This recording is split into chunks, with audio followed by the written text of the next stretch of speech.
Welcome back to silent learning. Akhila miss ആണ്. So yes, അടിപൊളിയായിട്ട് നമ്മൾ കുറേ കാര്യങ്ങളൊക്കെ ഇതായി ഒരു കുഞ്ഞു ക്ലാസ്സിൽ പഠിച്ചുകൊണ്ടിരിക്കുന്നുണ്ട് അല്ലേ.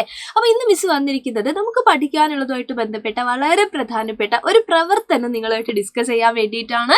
മക്കൾ എന്ത് ചെയ്യുക, വീഡിയോ സ്കിപ്പ് ചെയ്യാതെ കാണുക, നിങ്ങളുടെ ഫ്രണ്ട്സിനൊക്കെ ഷെയർ ചെയ്ത് കൊടുക്കുക.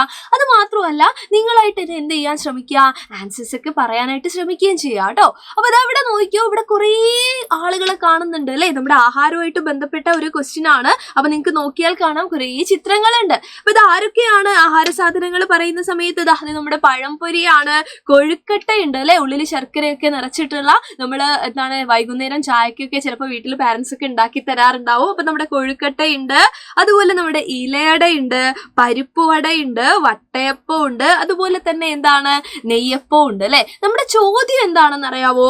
ആഹാര സാധനങ്ങളെ തരം തിരിക്കൂ. അപ്പൊ നമ്മൾ എന്ത് ചെയ്യണം? ദാ ഈ ആഹാര സാധനങ്ങളെ തരം തിരിക്കണം അല്ലെ. എങ്ങനെയാടാ നമ്മൾ ആഹാര സാധനങ്ങളെ തരം തിരിക്കുന്നത്? എന്റെ മക്കൾക്കറിയാം, ആഹാരം എന്ന് പറയുന്ന സമയത്ത് പല രീതിയിൽ നമ്മൾ എന്ത് ചെയ്യാറുണ്ട്, ആഹാരം കഴിക്കാറുണ്ട് അല്ലെ. വേവിക്കാതെ കഴിക്കാറുണ്ട്, വേവിച്ച് കഴിക്കാറുണ്ട്. ഇനിയിപ്പോ വേവിച്ച് കഴിക്കുന്നതിൽ തന്നെ എന്താണ്, നമ്മൾ ആവിയിൽ വേവിക്കുന്നവയുണ്ട്, എണ്ണയിൽ ചുട്ടെടുക്കുന്നവയുണ്ട് അല്ലേടാ. പല രീതിയിൽ നമ്മൾ എന്ത് ചെയ്യാറുണ്ട്, ആഹാരം കഴിക്കാറുണ്ട്. അപ്പൊ നമ്മൾ ചെയ്യേണ്ടത് എന്താന്ന് വെച്ച് കഴിഞ്ഞാൽ, ഈ തന്നിരിക്കുന്ന ആളുകളെ ഒന്ന് സൂക്ഷിച്ചു നോക്കിയാൽ നമുക്ക് പറയാൻ പറ്റും, ഇവരെ നമുക്ക് രണ്ടായിട്ട് തരംതിരിക്കാൻ പറ്റും അല്ലെ. ഇവരെ ചില ആളുകളൊക്കെ എന്താണ്, ആവിയിൽ വേവിച്ചെടുക്കുന്ന ആളുകളാണ്. സൂക്ഷിച്ചു നോക്കിയേ മക്കള്. എന്നാൽ ചില ആളുകളൊക്കെ നമ്മൾ എന്ത് ചെയ്യണം, എണ്ണയിൽ ചുട്ടെടുക്കണം അല്ലെങ്കിൽ വറുത്തെടുക്കണം അല്ലെ. അപ്പൊ അവരാരൊക്കെയാണെന്ന് നമ്മൾ കണ്ടുപിടിക്കണം. അപ്പൊ ആദ്യം തന്നെ നിങ്ങൾ തന്നെ പറഞ്ഞു നോക്കിക്കേ, ദാ ആവിയിൽ പുഴുങ്ങിയിരിക്കുന്നവ അല്ലെങ്കിൽ ആവിയിൽ വേവിക്കുന്നവ ആരൊക്കെയാണ് ഇതിനകത്ത്?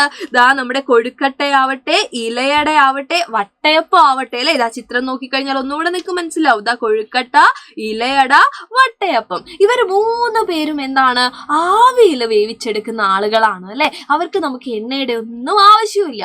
എന്നാൽ ബാക്കിയുള്ള ആളുകൾ ആരൊക്കെയാണ്? ബാക്കിയുള്ള ആളുകള് പഴംപൊരി ആവട്ടെ, പരിപ്പ് വടയാവട്ടെ, നമ്മുടെ നെയ്യപ്പം ആവട്ടെ, കാണുമ്പോൾ തന്നെ മനസ്സിലാവുന്നുണ്ട് അല്ലെ. ഇവരൊക്കെ എന്താണ്, എണ്ണയിലാണ് നമ്മൾ എന്ത് ചെയ്യുന്നത്, ചുട്ടെടുക്കുന്നത്. അപ്പൊ ആഹാര സാധനങ്ങളെ ഈ പറയുന്ന രീതിയിൽ തരംതിരിക്കാനുള്ള ഒരു ചോദ്യം നമ്മുടെ പരീക്ഷയിലൊക്കെ എന്ത് ചെയ്യാറുണ്ട്, കണ്ടുവരാറുണ്ട്. ഇതുപോലെ ഒന്നുകിൽ എഴുതാനോ അല്ലെങ്കിൽ വട്ടം വരയ്ക്കാനോ ഒക്കെ ആയിട്ട് കുഞ്ഞു കുഞ്ഞു രീതിയിലേ ചോദിക്കുള്ളൂ. പക്ഷെ നമ്മൾ എന്ത് ചെയ്യുക, കാര്യങ്ങളൊക്കെ മനസ്സിലാക്കി വെക്കുക എന്നുള്ളതാണ്. അപ്പൊ ആഹാര പദാർത്ഥങ്ങളെ പറ്റിയൊക്കെ ഒരുപാട് കാര്യങ്ങൾ ഈ ഒരു ചാപ്റ്ററിൽ നമ്മൾ പഠിക്കുന്നുണ്ടായിരുന്നു. നമുക്ക് എന്ത് ചെയ്യാം, ഇതേപോലെയുള്ള പ്രവർത്തനങ്ങളൊക്കെ ഇനിയും ചെയ്യാടാ. അപ്പൊ വീണ്ടും കണ്ടുമുട്ടുന്നവരെ എല്ലാവർക്കും thank you so much and by.